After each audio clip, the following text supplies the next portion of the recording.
അപ്പോൾ ടാക്സ് വാലിക്ക് സത്യത്തിൽ ഇന്ന് സമൂഹത്തിൽ നോക്കിക്കഴിഞ്ഞാൽ ഇപ്പോൾ പാരൻസ് നേരത്തെ പറഞ്ഞതുപോലെ കുറേ പ്രോബ്ലംസ് അവർ നേരിടുന്നുണ്ട്. സോ അതിൽ നിന്നാണ് നമ്മൾ ആലോചിച്ചത് ഇതിനൊരു മാറ്റം വരണം. ഇതിന് മാറ്റം വരേണ്ടത് നമ്മളുടെ നാടിൽ നിന്ന് തന്നെ മാറ്റം വരണം. ഇവർക്കിത് എന്താണ് ഈ കോൺസെപ്റ്റ് എന്ന് ഇവർക്ക് മനസ്സിലാക്കി കൊടുക്കും. ഈ കുട്ടിയെ സ്കൂളിൽ കൊണ്ട് അവർ ജോയിൻ ചെയ്യിപ്പിച്ചപ്പോൾ പറഞ്ഞു കുട്ടി ക്ലാസ്സിൽ ഇരിക്കുന്നില്ല, ഇറങ്ങി നടക്കുകയാണ്. വളരെ പ്രശ്നം തന്നെ. നിങ്ങൾ എങ്ങനെയെങ്കിലും കുട്ടീനെ ഇവിടുന്ന് ഒന്ന് ഒഴിവാക്കിയാൽ നന്നായിരുന്നു.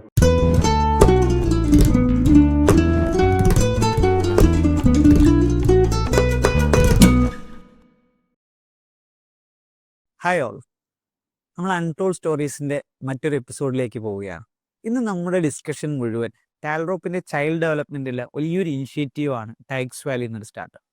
അപ്പോൾ ടാക്സ് വാലിയുടെ ഫൗണ്ടേഴ്സ് ഇന്ന് നമ്മളോട് എന്താണ് ടാക്സ് വാലി കേരളത്തിൽ ഇപ്പോൾ ചെയ്യുന്നത്, ഇന്ത്യയിലേക്ക് എന്ത് കോൺസെപ്റ്റാണ് നമ്മൾ കൊണ്ടുപോകുന്നത്, വേൾഡിലേക്ക് ചൈൽഡ് ഡെവലപ്മെൻറ്റിൽ കേരളത്തിൻ്റെ എന്ത് സംഭാവനയാണ് ടാക്സ് വാലിയിലൂടെ വരുന്നത്, അപ്പോൾ ടാക്സ് വാലി തുടങ്ങാനുണ്ടായ സാഹചര്യം, കേരളത്തിൽ ഇപ്പോൾ അത് എങ്ങനെ നിൽക്കുന്നു, ഇതൊക്കെയാണ് നമ്മളിന്ന് ഡിസ്കസ് ചെയ്യുന്നത്. അതിനായി നമ്മുടെ ടാക്സ് വാലിയുടെ ഫൗണ്ടേഴ്സ് ഫിദിലും നിയാസും നമ്മളോട് കൂടെ ഉണ്ട്. ഒരാൾ മിസ്സിംഗ് ആണ്, റിഫ. ഓക്കെ, അപ്പോൾ ഈ രണ്ട് ഫൗണ്ടേഴ്സിലൂടെ നമുക്കിന്ന് എന്ത് ചെയ്യാം, ടാക്സ് വാലി എന്നുള്ളൊരു കോൺസെപ്റ്റ് എന്താണെന്ന് കൃത്യമായിട്ട് മനസ്സിലാക്കാം. അപ്പോൾ ചൈൽഡ് ഡെവലപ്മെൻറ്റിന് നമുക്കറിയാം, നമ്മുടെ കുട്ടികളൊക്കെ വളരെ ഏർലി തന്നെ അവരുടെ കഴിവും അവരെന്തെങ്കിലും പ്രശ്നങ്ങൾ നേരിടുന്നുണ്ടെങ്കിൽ അതൊക്കെ കൃത്യമായിട്ട് മനസ്സിലാക്കപ്പെടേണ്ടതുണ്ട്. പലപ്പോഴും പാരൻസിനും അറിയില്ല തൻ്റെ കുട്ടിയുടെ എന്തെങ്കിലും ഒരു പ്രോബ്ലം ഐഡൻറ്റിഫൈ ചെയ്താൽ അത് എക്സാക്ട്ലി ഇത് എന്താണ് ആ പ്രശ്നമെന്നോ അതെങ്ങനെയാണ് പരിഹരിക്കപ്പെടേണ്ടതെന്ന് നമുക്കറിയില്ല. ഇവിടെയാണ് ഒരുപാട് വലിയ പ്രശ്നങ്ങളിലേക്ക് പിന്നീട് പോകുന്നത്. സ്വഭാവത്തിൻ്റെ കാര്യത്തിലായാലും കുട്ടികളുടെ ക്യാരക്ടറിൽ ഉണ്ടാകുന്ന പ്രോബ്ലംസ് ആയാലും അല്ലെങ്കിൽ കുട്ടികളുടെ ഒരുപാട് ചലഞ്ചസ് അവർക്ക് ഫേസ് ചെയ്യുന്നുണ്ട്. ഇതൊക്കെ വളരെ ചെറുതിലേ തന്നെ ഐഡന്റിഫൈ ചെയ്യാനും അതിന് വളരെ സയന്റിഫിക് ആയിട്ടുള്ള സൊല്യൂഷൻസ് കൊണ്ടുവരലുമാണ് ടാക്സ് വാലിയുടെ ഒരു ആകത്തുക. നമുക്ക് ഫിദിലിനോട് തന്നെ ചോദിക്കാം. ഫിദിൽ, എന്താണ് ടാക്സ് വാലി എന്നൊരു കോൺസെപ്റ്റ് നമുക്ക് ഒരാൾക്ക്, ഒരു പാരന്റിന് കൃത്യമായിട്ട് പറഞ്ഞു കൊടുക്കുന്ന രീതിയിൽ? പ്രൊഫഷണലി ഞാനൊരു ഒക്യുപേഷണൽ തെറാപ്പിസ്റ്റ് ആണ്. സോ ഞാൻ നോർമൽ ആയിട്ടുള്ള കുട്ടികളെക്കാൾ കൂടുതൽ കണ്ടിട്ടുള്ളത് നമ്പർ ഓഫ് സ്പെഷ്യൽ ആയിട്ടുള്ള കുട്ടികളെയാണ്. സോ ഞാൻ ആദ്യമായിട്ട് പഠനം കഴിഞ്ഞ് വർക്കിലോട്ട് എൻ്റർ ചെയ്തപ്പോൾ ഒരു വർഷം വർക്ക് ചെയ്ത് കഴിഞ്ഞപ്പോൾ തന്നെ എനിക്കൊരു കാര്യം മനസ്സിലായി. ഇവിടെ പ്രോപ്പറായിട്ട് ഇൻ്റർവെൻഷൻ നടക്കുന്നില്ല. നമ്മളുടെ ഒരു ചൈൽഡ് ഡെവലപ്മെൻറ്റ് രംഗത്ത് പ്രോപ്പറായിട്ട് ഇൻ്റർവെൻഷൻ നടക്കാറില്ല. പല സ്ഥലങ്ങളിലും എന്ത് സംഭവിക്കുന്നതെന്ന് വെച്ച് കഴിഞ്ഞാൽ, ഇപ്പം ഒരു കുട്ടിയുടെ ഒരു അസസ്മെൻറ്റ് കൊച്ചിയിൽ എടുത്തു കഴിഞ്ഞാൽ അത് ബാംഗ്ലൂരിലോട്ട് എത്തുമ്പോൾ അത് ഡിഫറെൻ്റ് ആയിരിക്കാം. സോ ഇൻ്റർവെൻഷൻ പ്രോപ്പർ അല്ലാതെ നടക്കുമ്പോൾ എന്ത് സംഭവിക്കുന്നത് വെച്ച് കഴിഞ്ഞാൽ, പാരൻസ് എന്ത് ചെയ്യുന്നു, അവർക്ക് പ്രോപ്പറായിട്ട് മനസ്സിലാവുന്നില്ല എൻ്റെ കുട്ടിയുടെ പ്രശ്നം എന്താണ്, ഇല്ലെങ്കിൽ ആ ഒരു പ്രശ്നം എങ്ങനെ സോൾവ് ചെയ്യാം. അവർ they are ready to spend money, അതായത് പൈസ കൊടുക്കാനൊക്കെ അവർ ഓക്കെയാണ്, സെഷൻസിന് വരാനും അവർ ഓക്കെയാണ്. പക്ഷേ ഈ കുട്ടിയുടെ ഈ ഒരു സാഹചര്യത്തിൽ നിന്ന് എങ്ങനെ ഈ കുട്ടിയെ ഇതിൽ നിന്ന് പുറത്തോട്ട് കൊണ്ടുവരാം എന്നുള്ളത് പല പാരൻസും അറിയുന്നില്ല. അതുകൊണ്ട് തന്നെ പാരൻസ് ഫെഡപ്പ് ആവുകയാണ്. So they are thinking the other side. അതെന്താന്ന് വെച്ച് കഴിഞ്ഞാലും അവർ പറയും, ഒരു എമൗണ്ട് എൻ്റെ കുട്ടിയുടെ പേരിൽ ബാങ്കിൽ അക്കൗണ്ടിൽ ഇടാം, അപ്പോൾ എൻ്റെ കാലശേഷം ലൈക്ക് ആരെങ്കിലും കുട്ടിയുടെ ഈ കാര്യങ്ങൾക്ക് അത് ഹെൽപ്ഫുള്ളായിട്ട് ഇത് പോകും എന്നുള്ളത്. പിന്നെ സംഭവിക്കുന്ന വേറൊരു കാര്യം, പല സെൻറ്റേഴ്സിലും ചിലപ്പോൾ ഒരു സൈക്കോളജിസ്റ്റ് ആയിട്ട് വർക്ക് ചെയ്യുന്ന ചിലപ്പോൾ ഒരു സ്പീച്ച് തെറാപ്പിസ്റ്റ് ആയിരിക്കും, ഇല്ലെങ്കിൽ ഒക്യുപേഷണൽ തെറാപ്പിസ്റ്റ് ആയിട്ട് വർക്ക് ചെയ്യുന്ന ചിലപ്പോൾ ഒരു ഡെവലപ്മെൻറ്റൽ പീഡിയാട്രീഷ്യൻ ആയിരിക്കും. സോ ഇങ്ങനെയുള്ള പ്രോപ്പറായിട്ടുള്ള ഇൻ്റർവെൻഷൻ കിട്ടാത്തതും അല്ലെങ്കിൽ ഈ രീതിയിലുള്ള പ്രൊഫഷണൽസിൻ്റെ ഒരു അപാകതയും കാരണം കുട്ടിക്ക് പ്രോപ്പറായിട്ട് ഇൻ്റർവെൻഷൻ കിട്ടുന്നില്ല. സോ അതിൽ നിന്നാണ് നമ്മൾ ആലോചിച്ചത് ഇതിനൊരു മാറ്റം വരണം. ഇതിന് മാറ്റം വരേണ്ടത് നമ്മളുടെ നാടിൽ നിന്ന് തന്നെ മാറ്റം വരണം. സോ അങ്ങനെയാണ് നമ്മൾ ടാക്സ് വാലി ഡെവലപ്പ് ചെയ്യുന്നത്. സോ ടാക്സ് വാലി ഡെവലപ്പ് ചെയ്യുന്നതിൻ്റെ മുന്നേ നമ്മൾ ആലോചിച്ചു ഇതിന് വേണ്ടിയിട്ട് ആദ്യം നമ്മൾ എന്ത് ചെയ്യണം, ആദ്യം നമ്മൾ അവയർനെസ് കൊടുക്കണം. പാരൻസിന് കൃത്യമായിട്ടുള്ള ഒരു അവയർനെസ് കൊടുത്താൽ മാത്രമാണ് പാരൻസ് ഇതിലോട്ട് മനസ്സിലാക്കിയിട്ട് വരുള്ളൂ. സോ അതിന് വേണ്ടിയിട്ട് നമ്മൾ എന്ത് ചെയ്തു, നമ്മളുടെ ടാൽറോപ്പിൻ്റെ തന്നെ എക്കോസിസ്റ്റത്തിൻ്റെ ഭാഗമായിട്ടുള്ള വില്ലേജ് പാർക്കുകളും ടെക്കീസ് പാർക്കുകളും എല്ലാം കേന്ദ്രീകരിച്ച് നമ്മൾ എന്ത് ചെയ്തു, പ്രോഗ്രാംസുകൾ, അതായത് കമ്മ്യൂണിറ്റി പ്രോഗ്രാംസുകൾ നമ്മൾ കണ്ടക്ട് ചെയ്തു.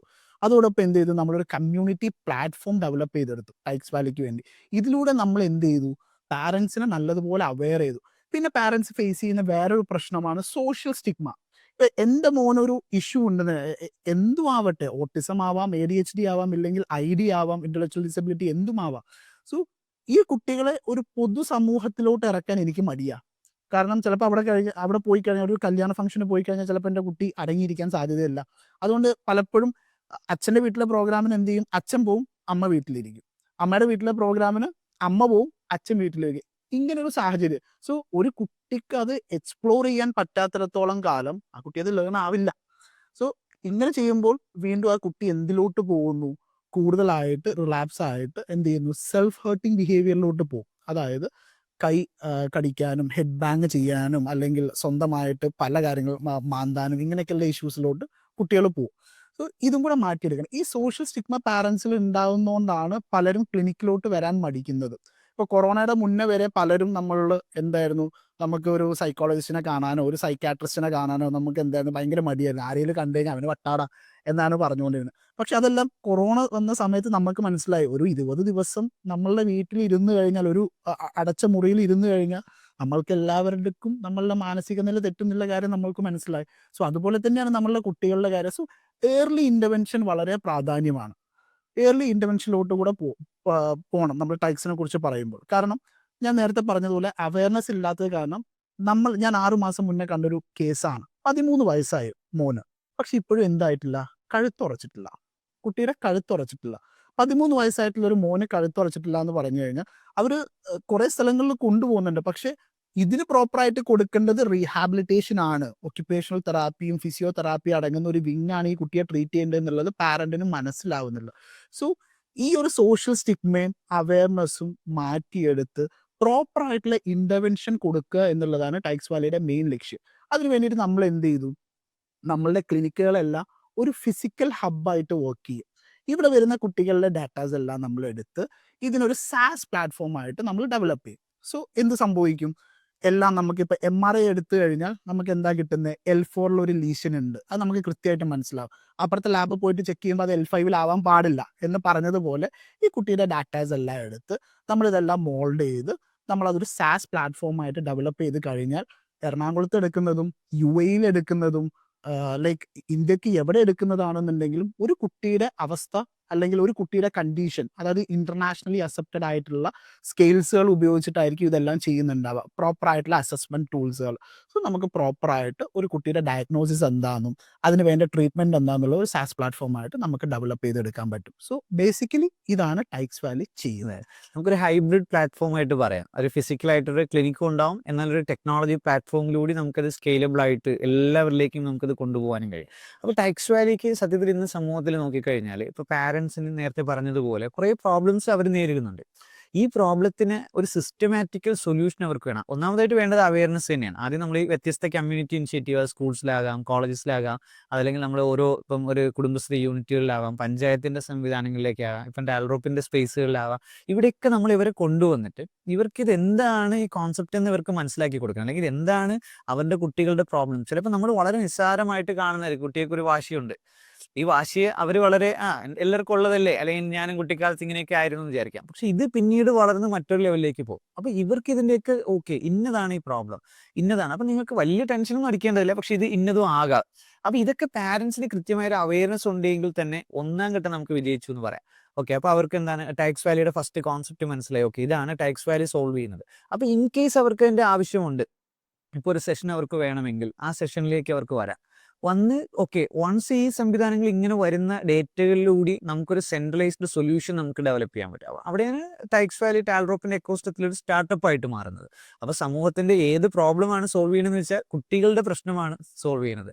കുട്ടികൾ നേരിട്ടുകൊണ്ടിരിക്കുന്ന, പാരൻസ് നേരിട്ടുകൊണ്ടിരിക്കുന്ന, അപ്പോൾ കുട്ടികൾ എന്ന് പറയുമ്പോൾ സ്വാഭാവികമായിട്ട് പാരൻസും കൂടി വരും. ആ പാരൻസിന്റെ ഒരു പ്രോബ്ലത്തെ നമ്മൾ എന്ത് ചെയ്യണം, കുട്ടികളുടെ ഒരു പ്രശ്നത്തെ നമ്മൾ വളരെ ചെറുതിലെ അവർക്കൊരു അവയർനെസ് കൊടുത്ത് അത് ഐഡന്റിഫൈ ചെയ്ത് അതിന് വേണ്ട ഒരു അതിപ്പോൾ തെറാപ്പി ആണെങ്കിലും അതുമായി ബന്ധപ്പെട്ട കാര്യങ്ങളാണെങ്കിലും കൊടുക്കുന്ന ഒരു ടെക്നോളജി പ്ലാറ്റ്ഫോമായിട്ട് നമുക്ക് എന്ത് ചെയ്യാൻ ടൈക്സ് വാലിനെ പറയാം. അപ്പോൾ സംഭവം ഇപ്പം ടൈക്സ് വാലി നിങ്ങളിപ്പം ഞാൻ മനസ്സിലാക്കുന്ന 2014 നിങ്ങൾ രണ്ടുപേരും ഒരുമിക്കുന്നത്. അപ്പോൾ കെനിയാസ് എങ്ങനെയായിരുന്നു നിങ്ങൾ തമ്മിലൊരു പരിചയം? ഇതൊക്കെ ഒരു പഠന കാലഘട്ടത്തിൽ തുടങ്ങിയ ചിന്തകളാണല്ലോ. 2014 ആണ് ഞങ്ങൾ രണ്ടുപേരും കോളേജിൽ ജോയിൻ ചെയ്യുന്നത്. ഫസ്റ്റ് ഇനീഷ്യൽ അഡ്മിഷൻ എടുക്കുന്നു, പിന്നീട് നമ്മൾ ഒരുമിച്ചൊരു ഹാളിൽ ജോയിൻ ചെയ്യുന്നു. അപ്പോഴാണ് മലയാളീസ് ഉണ്ട്, തമിഴ്സ് ഉണ്ട്, പിന്നെ അത് സ്റ്റേറ്റിലുള്ളവരും ഉണ്ട്. അങ്ങനെ നമ്മൾ മലപ്പുറത്തുള്ളവരാണ്. ഞാൻ വളാഞ്ചേരിയാണ് ആക്ച്വലി, ഇത് നിലമ്പൂരാണ് പ്രോപ്പർ സ്ഥലം വരുന്നത്. അങ്ങനെ ഞങ്ങൾ എന്ത് ചെയ്തു, ഒക്കുപേഷൻ തെറാപ്പി ഞങ്ങൾ കോഴ്സ് അതായിരുന്നു, പഠിച്ചതായിരുന്നു. ഒക്കുപേഷൻ തെറാപ്പിയിലോട്ട് ജോയിൻ ചെയ്തു. ഫസ്റ്റ് ഇയർ കഴിഞ്ഞു. സെക്കൻഡ് ഇയർ മുതൽ എന്ത് ചെയ്തു, ഞങ്ങൾ ഹോസ്പിറ്റലിലോട്ട് എൻട്രി ചെയ്യും. ഫസ്റ്റ് ഇയർ നമുക്ക് ബേസിക് ആണ് ലാംഗ്വേജ് ബേസിക് സബ്ജക്റ്റാണ് പഠിക്കുന്നത്. അത് കഴിഞ്ഞിട്ടാണ് നമ്മൾ സെക്കൻഡ് ഇയർ മുതൽ ഒരു പ്രാക്ടിക്കൽ നോളജിലോട്ട് കടക്കുന്നത്. അപ്പോൾ ഞങ്ങൾ അന്ന് മുതൽ ഈ കുട്ടികളെ കണ്ടു തുടങ്ങുകയാണ്. അതിന് മുന്നേ കണ്ടിട്ടുണ്ട്. നോർമൽ പിള്ളേർ കളിക്കുന്നു, ചാടുന്നു, ഓടുന്നു, അവരുടേതായ വികൃതികൾ എല്ലാവരും ചെയ്യുന്നുണ്ട്. പ്രോപ്പറായിട്ട് അവരെ വീക്ഷിക്കുമ്പോഴാണ് ഇതൊക്കെ ഒരു പ്രോബ്ലമാണ്, അല്ലെങ്കിൽ ഇങ്ങനെയൊക്കെ കുട്ടികൾ സംഭവിക്കാം. അപ്പോൾ ഇത് കാലക്രമേണ കഴിഞ്ഞു. സെക്കൻഡ് ഇയർ കഴിഞ്ഞു, തേർഡ് ഇയർ കഴിഞ്ഞു, ഫോർത്ത് ഇയറിൽ കഴിഞ്ഞു. അപ്പോഴും ഞങ്ങൾ കാണുന്നത് ഈ ഫസ്റ്റ് ഇയർ മുതൽ സെക്കൻഡ് ഇയർ പ്രോപ്പർ ഒരേ ഒരു ഇൻ്റർവെൻഷൻ മെത്തേഡിലാണ് പോകുന്നത്. നമ്മൾ സീനിയേഴ്സ് ആയിക്കോട്ടെ, സൂപ്പർ സീനിയേഴ്സ് ആയിട്ട് അവരെന്താണോ നമ്മൾ പഠിപ്പിക്കുന്നത് അത് തന്നെയാണ് നമ്മളും ഫോളോ ചെയ്തുകൊണ്ട് വരുന്നത്. ഇതിൽ നിന്ന് വ്യത്യസ്തമായിട്ട് എന്ത് ചെയ്യാം? ഇപ്പോൾ ഒരു ചില കണ്ടീഷനിൽ കുട്ടികൾക്ക് ചിലപ്പോൾ 6 മന്ത് 1 ഇയർ വരെ ഇൻ്റർവെൻഷൻ വേണ്ടി വരും, നമുക്ക് തെറാപ്പി പ്ലാൻ വേണ്ടി വരും. അപ്പോൾ ഇത് എത്രയും നേരത്തെ നമുക്ക് എങ്ങനെ സോൾവ് ചെയ്യാം, അത് ഞങ്ങൾ ഡിസ്കസ് ചെയ്ത് ഇടയ്ക്കിടയ്ക്ക് ഞങ്ങൾ അതിനെക്കുറിച്ച് സംസാരിക്കും. അതേപോലെ ഞങ്ങൾ യാത്ര ചെയ്യുമ്പോഴും ഈ ഫാമിലി ഫംഗ്ഷനൊക്കെ വരുമ്പോൾ ഞങ്ങൾ ഒരുമിച്ച് കൂടി ഇതിനെക്കുറിച്ച് ഒരു ടൈം ഞങ്ങൾ സ്പെൻഡ് ചെയ്യും. അങ്ങനെ ഞങ്ങൾ ഇൻറ്റേൺഷിപ്പ് കഴിഞ്ഞ് കോളേജ് കാലഘട്ടം കഴിഞ്ഞ് ഫിദിൽ ബാംഗ്ലൂർ ജോയിൻ ചെയ്തു. ഞാൻ നാട്ടിൽ തന്നെ ഒരു പ്രൈവറ്റ് ക്ലിനിക്കിൽ ജോയിൻ ചെയ്തു. അതിന് ശേഷം കൊറോണ, അപ്പോഴാണ് 2018 കൊറോണ സ്റ്റാർട്ട് ചെയ്യുന്നത്. അപ്പോൾ വീണ്ടും ഞങ്ങളുടെ ജോലി കുറച്ചൊരു ലാഗ് വന്നു, മീൻസ് പേഷ്യൻസ് കുറവ്. പിന്നെ ഇത്രയും വലിയ കൊറോണ വരുന്നതിന് ശേഷം കുട്ടികളെ സമൂഹത്തിൽ ഇറക്കാൻ പേരൻസിനൊരു പേടി. അങ്ങനെ ഞങ്ങൾ എന്ത് ചെയ്തു, ഇതിന് പ്രോപ്പർ സൊല്യൂഷൻ വേണം. അത് ഇൻ്റർവെൻഷൻ പോയിക്കൊണ്ടിരിക്കുന്നുണ്ട്, ഭയങ്കര ഡിലേ, ഹൈ ആയിട്ടുള്ള കോസ്റ്റാണ് ഇതിന് വരുന്നത്. കുട്ടികളെ ട്രീറ്റ് ചെയ്യാൻ 1000 മുകളിലോട്ടാണ് ഒരു സെഷന് കിടയുന്നത്. അപ്പോൾ ടൈം കുറച്ച് ഇവർക്ക് പ്രോപ്പറായിട്ട് എങ്ങനെ ഇൻ്റർവെൻഷൻ കൊടുക്കാം. അപ്പോഴാണ് നമ്മൾ ഗൂഗിൾ പോലുള്ള പ്ലാറ്റ്ഫോം യൂസ് ചെയ്തിട്ട് എങ്ങനെ ടെക്നോളജി ഇതിലോട്ട് കൊണ്ടുവരാം. അങ്ങനെ ഞങ്ങൾ ഡിസ്കസ് ചെയ്യണം കാര്യങ്ങൾ ഓരോന്നോരോന്ന്. അപ്പോൾ ഫിദിൽ പറയും അത് ഓക്കെ, നമുക്ക് അതിൽ കൂടുതലൊന്നും നോക്കാം. അങ്ങനെയാണ് ഞങ്ങൾ എന്ത് ചെയ്തത്, VR-ൻ്റെയും ഇൻട്രാക്റ്റീവ് ഫ്ലോർ ഗെയിംസ്, അതേപോലെ തന്നെ പ്രൊജക്ഷൻ സെൻസറി മോഷൻ ടെക്നോളജി തുടങ്ങിയ സാങ്കേതികവിദ്യയെക്കുറിച്ച് അറിയുന്നത്. പിന്നെ ഞങ്ങൾ കൂടുതൽ അതിലോട്ട് റിസർച്ചും കാര്യങ്ങളും അതിൻ്റെ പേപ്പേഴ്സും എല്ലാം ഞങ്ങൾ നോക്കിക്കൊണ്ടിരുന്നു. അതിൽ കുറേ കാര്യങ്ങൾ, അതായത് ഒരു 100-ൽ ഒരു 80% പോസിറ്റീവിൽ കാണുന്നുണ്ട്, 20% നെഗറ്റീവ്സ് അതിലുണ്ട്. അപ്പോൾ ഈ ഒരു പോസിറ്റിവിറ്റി എങ്ങനെ നമ്മൾ ഈ കേരളത്തിൽ കൊണ്ടുവരാം, ആ ഒരു ടെക്നോളജിയെ എങ്ങനെ നമ്മൾ കേരളത്തിലോട്ട് ഇന്ത്യയിലോട്ട് എത്തിക്കാം. അങ്ങനെയാണ് നമ്മൾ ടയർ ഡ്രോപ്പിലേക്ക് ജോയിൻ ചെയ്യുന്നതും നമുക്ക് ഇതിനൊരു വിങ് ഉണ്ടെന്നും ഒരു എക്കോസിസ്റ്റം നമുക്ക് ഇതിലൂടെ ബിൽഡ് ചെയ്യാവുന്നത് ഞങ്ങൾക്ക് കഴിഞ്ഞത്. അങ്ങനെയാണ് ഞങ്ങൾ ടെക്സ്റ്റ് വാലി സ്റ്റാർട്ട് ചെയ്തപ്പോഴാണ് ഞങ്ങൾ ഈ വിങ്ങിൻ്റെ കൂടെ നമ്മളൊരു R&D, റിസർച്ച് ആൻഡ് ഡെവലപ്മെൻറ്റിലൂടെ നമ്മൾ എന്ത് ചെയ്തു, ഇതിനെ വികസിപ്പിക്കാൻ തുടങ്ങി. ബേസിക്കലി ഇതിന് ഈ പ്രൊജക്ഷൻ മോഷൻ ടെക്നോളജിക്ക് VR ബേസിക് മാത്രമേ ഉണ്ടായിരുന്നുള്ളൂ. ഇതിലൂടെ ഞങ്ങൾ എന്ത് ചെയ്യും, ഈ നമുക്കിപ്പോൾ ഏകദേശം കേരളത്തിൽ 4 ക്ലിനിക്കോളം ഉണ്ട്. ഇതിൽ നമ്മൾ എന്ത് ചെയ്തെന്ന് വെച്ച് കഴിഞ്ഞാൽ ഈ കുട്ടികളുടെ ഇൻ്റർവെൻഷൻ അത് ഇതിലോട്ട് ഇംപ്ലിമെൻ്റ് ചെയ്തു. എന്നിട്ട് ഓരോ കണ്ടീഷൻ ഞങ്ങൾ സെലക്ട് ചെയ്തിട്ട് ഒരു എക്സാമ്പിളിന് ഇപ്പോൾ ഒരു കുട്ടിക്ക് വെള്ളം പേടിയാണ്, അല്ലെങ്കിൽ ജമ്പിങ് ചെയ്യാൻ പേടിയാണ്. ഇപ്പോൾ നോർമലി ഒരു ട്രഡീഷണൽ ഇൻ്റർവെൻഷൻ കൊടുക്കുമ്പോൾ മിനിമം അതൊരു 3 to 4 മന്താണ് വരുന്നത്. അതിൻ്റെ കൂടെ ഈ പ്രൊജക്ഷൻ മോഷൻ ടെക്നോളജിയും VR-ഉം കൂടി ഇൻക്ലൂഡ് ചെയ്യുമ്പോൾ അതിലൂടെ ഒരു പാർട്ടായിട്ട് ഒരു 10 minutes to 15 minutes നമ്മൾ ഈ ഒരു തെറാപ്പി കൊടുക്കുമ്പോൾ ആ ഒരു 30 സെഷൻ എടുക്കേണ്ട ആ ഒരു ടൈമിൽ നോർമൽ 30 സെഷനാണ് ഒരു കുട്ടിക്ക് ഇതിലോട്ട് നമുക്ക് എടുക്കേണ്ടി വരിക മിനിമം. അത് നമുക്ക് ഒരു 5 സെഷൻ കൊണ്ട് അതിൻ്റെ ഇമ്പ്രൂവ്മെൻറ്റ് കണ്ടു തുടങ്ങി. ഈ ഒരു മെത്തേഡാണ് ഞങ്ങൾ എന്ത് ചെയ്തു, ടെക്സ്റ്റ് വാല്യൂയിലൂടെ കുട്ടികൾക്കും പേരൻസിനും അവരുടെ ടൈമിങ്ങും അത്രയും അവർക്ക് എന്ത് ചെയ്തു, കുറച്ച് കൊടുത്തു. അപ്പം നമുക്കിപ്പോഴും നമ്മുടെ ഒരു പാരന്റ് ഒരു കുട്ടിയുടെ കുറേ പ്രോബ്ലംസ് നമ്മൾ പറയുന്നുണ്ട്. ഇപ്പോൾ ടൈക്സ് വാലി ഇപ്പോൾ സ്പെഷ്യലൈസ് ചെയ്യുന്നത് ഓക്കെ, ഒരു ഇത്ര കുട്ടിയുടെ ഇന്ന പ്രോബ്ലംസ്, നമ്മളിപ്പോൾ ഓട്ടിസത്തിൻ്റെ കാര്യം പറയാം, അല്ലെങ്കിൽ മൈൽഡ് ഓട്ടിസം പറയണേ, അല്ലെങ്കിൽ ADHDയുടെ കാര്യം പറയുന്നത്, ഇങ്ങനെ എത്ര കാറ്റഗറി ആയിട്ട് നമുക്ക് പ്രോബ്ലത്തിനെ കാണാം. അതിനൊക്കെ നമ്മൾ എങ്ങനെയാണ് അതിൻ്റെ ഒരു സൊല്യൂഷൻ എന്ത് ചെയ്യുന്നത്, കൊണ്ടുവരുന്നത്? ടൈക്സ് വാലി സംബന്ധിച്ചിടത്തോളം നമ്മളെ ക്ലിനിക്കിൽ വരുന്ന കുട്ടികളുടെ ഏജ് ഗ്രൂപ്പാണ് മാറ്റർ ചെയ്യുന്നത്. ഒരു 6 മാസം മുതൽ 18 വയസ്സ് വരെയുള്ള കുട്ടികളെ നമ്മൾ എന്ത് ചെയ്യുന്നുണ്ട്, ട്രീറ്റ് ചെയ്യുന്നുണ്ട്. സോ ഇതിൽ പറയുമ്പോൾ 6 മാസമായിട്ടുള്ള കുട്ടിക്ക് എന്താണ് ഇഷ്യൂ എന്നുള്ളതായിരിക്കും പലരുടെയും ഡൗട്ട്. സോ ഒരു കുട്ടിയുടെ കഴുത്തുറക്കേണ്ട സമയം അല്ലെങ്കിൽ ഹെഡ് കൺട്രോൾ വരേണ്ട സമയം എത്രയെന്ന് ചോദിച്ചു കഴിഞ്ഞാൽ പലർക്കും അറിയില്ല. അത് 3 to 4 മാസമാണ്. ഈ 3 to 4 മാസത്തിൽ ഈ കഴുത്ത് ഉറച്ചില്ല എന്നുണ്ടെങ്കിൽ എന്ത് സംഭവിക്കുന്നു എന്ന് വെച്ച് കഴിഞ്ഞാൽ ആ കുട്ടിയുടെ ബാക്കി ഡെവലപ്മെൻ്റ് എല്ലാം ഡിലേ ആവും. അതായത് കമിഴാൻ ഡിലേ ആവും, ക്രീപ്പ് ചെയ്യാൻ, മുട്ടുകുത്താൻ, ഇരിക്കാൻ, പിടിച്ചു നിൽക്കാൻ, നടക്കാൻ. യൂഷ്വലി ഒരു കുട്ടി നടക്കേണ്ടത് 12 to 15 മാസത്തിലാണ്.